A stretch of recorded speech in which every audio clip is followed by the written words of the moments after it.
macOS ကို desktop ဒါမှမဟုတ် laptop ပေါ်မှာ install လုပ်ဖို့ဆိုရင်ဒီ5 file လေးလိုအပ်ပါတယ်ဒီ5 file download လုပ်ပြီးပြီဆိုရင်ကျွန်တော်တို့ macOS ကို install လုပ်လို့ရပါပြီ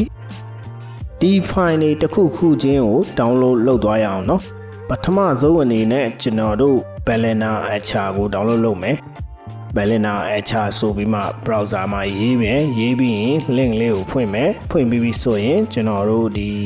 64 bit ဆိုရင်တော့အပေါ်ဆုံးဟာကို download လုပ်မယ်32 bit ဆိုရင်တော့ဒီ number 3 နေရာကို download လုပ်မယ်ကျွန်တော်ကတော့64 bit ဖြစ်တော့ဒါကိုပဲ download လုပ်မှာဖြစ်ပါတယ်ဒီနေရာမှာကျွန်တော် download အရင်ကတည်းကလုပ်ထားတော့ကျွန်တော်ဒါကို cancel လုပ်ပါမယ်နောက်တစ်ခုကကျွန်တော်တို့ browser တစ်ခုခုကိုဖွင့်ပြီးမှmini partition 2 download ဆိုပြီးမှရေးမယ်ရေးပြီးရင် enter ကိုနှိပ်မယ်ဒီပထမဆုံး web ကို click လုပ်မယ်click လုပ်ပြီးရင်ဒီမှာ download now ကိုနှိပ်မယ်နှိပ်ပြီးရင် start download ကိုနှိပ်မယ်ကျွန်တော်ကတော့ဒါလည်းအရင်ကတည်းက download လုပ်ထားတော့ကျွန်တော် cancel လုပ်ပါမယ်နောက်တစ်ဆင့်အနေနဲ့ကျွန်တော်တို့ဘာ download လုပ်မလဲဆိုရင် explorer plus ဆိုပြီးမှရေးမယ်ရေးပြီး enter ခောက်မယ်ဒီ web ထဲကိုဝင်မယ်ဝင်ပြီးရင်download ကိုနှိပ်မယ်64 bit ကိုဒါမှမဟုတ်32 bit ဆိုရင်32 bit ပေါ့နော်ဒါကိုနှိပ်ပြီးပြီဆိုရင်ကျွန်တော်တို့ဒီ download dialog box လေးကြာလာမှာဖြစ်ပါတယ်ဒီ download dialog box ကြာလာပြီဆိုရင် start download ကိုနှိပ်မယ်ကျွန်တော်ကတော့အရင်ကတည်းက download လုပ်ထားတော့ဒါကိုလည်း cancel လုပ်ပါမယ်နောက်တစ်ခုကကျွန်တော်တို့ဒီ browser ထဲကိုဝင်ပြီးမှ Aurelia ဆိုပြီးရေးမယ်ရေးပြီးရင် enter ခောက်မယ်ပြီးရင်ပထမဆုံး web ကို click လုပ်မယ် click လုပ်ပြီးရင်ကျွန်တော်တို့ဒီတတိယနေရာကိုနှိပ်မယ်နှိပ်ပြီးရင်ကျွန်တော်တို့အောက်ကိုဆင်းမယ်ဆင်းပြီးရင်ကျွန်တော်တို့ဒီ Big Sur ကို download လုပ်မှအတွက်သူ့ကို click လုပ်မယ်လုပ်ပြီးရင်ကျွန်တော်တို့ဒီမှာ free access with add ဆိုတဲ့နေရာကိုနှိပ်မယ်နှိပ်ပြီးရင်ကျွန်တော်တို့ discover ကိုနှိပ်မယ်နှိပ်ပြီးရင်ဒါကို close လုပ်ပြီးမယ်close လုပ်ပြီးပြီဆိုရင်ဒီမှာ continue လုပ်မယ် continue လုပ်ပြီးပြီဆိုရင်ဒီမှာကျွန်တော်တို့ download လုပ်လို့ရပါပြီဒါ 13.9 GB something ရှိပါတယ်ဒါကို click လုပ်မယ်ဒီမှာ download starting ဖြစ်ပါပြီကျွန်တော်ကတော့ဒါလည်းအရင်ကတည်းက download လုပ်ထားတော့ဒါကိုလည်းကျွန်တော် cancel လုပ်ပါမယ်နောက်တစ်ခုကကျွန်တော်တို့ EFI file ကို download လုပ်မှာဖြစ်ပါတယ် EFI folder ကိုနှိပ်မယ်နှိပ်ပြီးရင်အောက်ကိုသွားမယ်ကျွန်တော်တို့ဒီ desktop အတွက်ဆိုရင်တော့ဒီပေါ်ဆုံးက notebook ဆိုရင်တော့ဒီအောက်ကပေါ့နော်ကျွန်တော်ကတော့ desktop အတွက် download လုပ်မှာဖြစ်တဲ့အတွက်ကျွန်တော်ဟာတော့ haswell ဖြစ်တဲ့အတွက်ကျွန်တော်ဒီနေရာကို click လုပ်မယ်လူကြီးမင်းတို့ဟာတော့မျိုးမျိုးဖြစ်နိုင်တာပေါ့နော်ကျွန်တော်ဒီ cancel လုပ်ပါမယ် download ကိုကျွန်တော် already download လုပ်ထားတော့အဲဆိုရင်အခုကျွန်တော်တို့ desktop ကဘာနာမည်လဲဆိုတာကိုကြည့်ဖို့ကျွန်တော်တို့ CPU Z ကိုတစ်ချက် download လုပ်မယ်နော်ဒီ CPU Z ကိုဝင်ပြီးမှကျွန်တော်တို့ CPU Z ကို install လုပ်မယ်ဒီပထမဆုံးဟာ English version ကိုကျွန်တော် download လုပ်မှာဖြစ်ပါတယ် download now ကိုနှိပ်မယ်ဒီဟာကို download လုပ်ပြီးပြီဆိုရင်ကျွန်တော်တို့ဒါကိုဖွင့်မယ်ဖွင့်ပြီးပြီဆိုရင်ကျွန်တော်တို့ရဲ့ CPU ကဘာ type လဲဆိုတာကိုကျွန်တော်တို့ကြည့်လို့ရပါတယ်ဒီမှာကျွန်တော်တို့ဒီကျွန်တော်ဟာဆိုရင် haswell ဖြစ်ပါတယ်လူကြီးမင်းတို့ဟာဆိုရင်မျိုးမျိုးဖြစ်နိုင်ပါတယ်အဲ့ဒီဟာနဲ့ကိုက်ညီတဲ့ EFI ကို download လုပ်မှရမှာဖြစ်ပါတယ်အဲ့ဆိုရင်ကျွန်တော်တို့ Balena Etcher ကိုတစ်ချက်ဖွင့်မယ်နော်ပြီးရင်ကျွန်တော်တို့ဒီ USB stick ကိုလောက်ရမှာဖြစ်ပါတယ်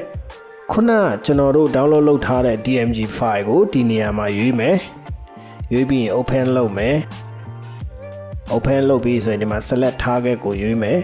USB flash drive insert လုပ်ထားတာဖြစ်ရမယ်16 GB ရှိပါတယ်ကျွန်တော်မှာတော့ဒီမှာ select လုပ်မယ် select လုပ်ပြီးပြီဆိုရင်ကျွန်တော်တို့ဒီမှာ starting flashing ဖြစ်ပါပြီဒီ starting flashing ဖြစ်ပြီးတာနဲ့ကျွန်တော်တို့ဒါအနည်းဆုံးအချိန်တစ်နာရီလောက်တော့ကြာမှာဖြစ်ပါတယ်ကျွန်တော်ကတော့ skip လုပ်ထားပါတယ်ပြီးရင်ဒီ mini partition 2 ကိုဖွင့်မယ်2ကို install လုပ်မယ်ကျွန်တော်လုပ်တဲ့အတိုင်းတော့လုပ်ပေါ့နော် yes ကိုနှိပ်မယ်ဒီ mini partition ကို install လုပ်တဲ့အချိန်တော့ခဏလေးတော့စောင့်ရမယ်ဘာလို့လဲဆိုရင် तू က download လုပ်နေတော့လေ okay finish ကိုနှိပ်မယ် finish ပြီးရင်ကျွန်တော်တို့ mini partition ကိုဖွင့်မယ် mini partition ကိုဖွင့်ပြီးမှဒီကျွန်တော်တို့ USB disk ဒီအောက်ကဟုတ်တယ်16 GB ဒီ ဒီ partition ကိုကျွန်တော်တို့ဒီ letter ကို assign လုပ်မယ် letter ပြောင်းမှာဖြစ်တဲ့အတွက်ကျွန်တော်ကတော့ J ကိုပေးမှာဖြစ်ပါတယ် J colon ကိုပေးပြီးမှ okay လုပ်မယ် okay လုပ်ပြီးရင်ကျွန်တော်တို့ဒီ apply ကိုနှိပ်မယ် apply ကိုနှိပ်ပြီးရင်ဒါကို minimize လုပ်မယ်ပြီးရင်ခုန explorer plus ကို open လုပ်မယ် run as administrator နဲ့ open လုပ်ရမှာနော်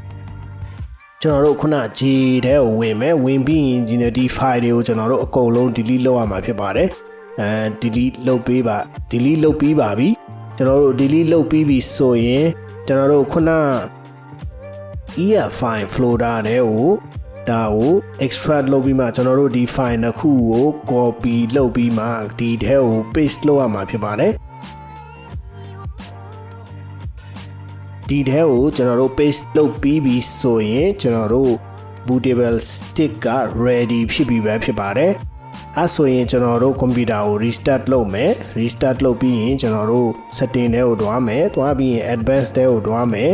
ပြီးရင်ကျွန်တော်တို့ဒီ secure boot pass boot ဒီအကုန်လုံးကိုကျွန်တော်တို့ disable လုပ်ထားရမှာဖြစ်ပါတယ်ဒါတွေလုပ်ပြီးပြီဆိုရင်ကျွန်တော်တို့ဒီ SATA mode ကို ACHI လုပ်ရမှာဖြစ်ပါတယ်ပြီးရင် restart လုပ်မယ် restart လုပ်ပြီးရင်ကျွန်တော်တို့ USB ခုန disk UEF file ကိုရွေးပြီးမှ enter ခောက်မယ် enter ခောက်ပြီးပြီဆိုရင်ကျွန်တော်တို့အခုဆိုရင် macOS installation process စပြီပဲဖြစ်ပါတယ်ဒီမှာတော့အနည်းဆုံးအချိန်ကြာမှာဖြစ်ပါတယ်တနာရီခွဲလောက်တော့ဒီမှာအင်္ဂလိပ်လိုရွေးမယ်အင်္ဂလိပ်လိုရွေးပြီးရင်ကျွန်တော်တို့ disk utility ကိုဖွင့်မယ် disk utility ကိုဖွင့်ပြီးရင် show all device လုပ်မယ်ပြီးရင်ကိုယ့်ရဲ့ hard disk ကိုရွေးပြီးမှကျွန်တော်တို့ erase လုပ်ရမှာဖြစ်ပါတယ် erase လုပ်တဲ့အချိန်မှာကျွန်တော်တို့ဒီမှာနာမည်ပေးရမှာဖြစ်ပါတယ်ကျွန်တော်ကတော့ macOS ဆိုပြီးမှနာမည်ပေးမှာဖြစ်ပါတယ်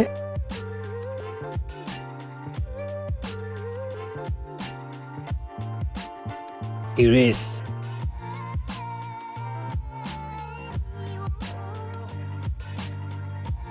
ဟုတ်ပြီဒါတွေအကုန်လုံးဖြတ်ပြီးပြီဆိုရင်ကျွန်တော်တို့ဒီ disk utility ကို close လုပ်လို့ရပါပြီပြီးရင်ကျွန်တော်တို့ဒီမှာ install macOS ဆိုတဲ့နေရာကိုတစ်ချက်နှိပ်မယ်နှိပ်ပြီးရင် continue လုပ်မယ် continue လုပ်ရင်ဒီမှာ agree ပေးမယ် agree လုပ်ရင်ဒီမှာလည်း agree ပေးမယ်ပြီးရင်ကျွန်တော်တို့ hard drive ကိုဒီမှာရွေးပြီးမှ continue လုပ်ရမယ် okay အခုဆိုရင်ကျွန်တော်တို့ macOS ကို computer ဒါမှမဟုတ် laptop ဒါမှမဟုတ် desktop မှာ installation process စပြီပဲဖြစ်ပါတယ်ဒီနေရာမှာတော့အနည်းဆုံးအချိန်တော့ကြာမှာဖြစ်ပါတယ်ကျွန်တော်ကတော့ဗီဒီယို skip လုပ်ထားပါတယ်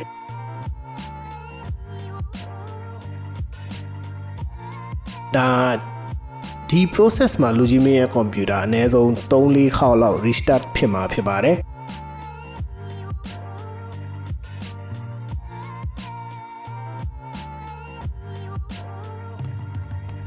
အခုဆိုရင်ကျွန်တော်တို့ macOS ရဲ့ interface တက်လာပြီဖြစ်ပါတယ်ကျွန်တော်တို့ဒီမှာ language ရွေးရမှာဖြစ်ပါတယ်လူကြီးမင်းကြိုက်တဲ့ language ရွေးလို့ရပါတယ်ကျွန်တော်ကတော့ Wi-Fi ကိုတော့လောလောဆယ်မရှိတော့ကျွန်တော်ကတော့ cancel လုပ်ပါတယ်ဒီမှာနာမည်ပေးရမှာဖြစ်ပါတယ်ဒီမှာ password ပေးရမှာဖြစ်ပါတယ် continue လုပ်မယ် continue ပဲလုပ်သွားမယ်နော်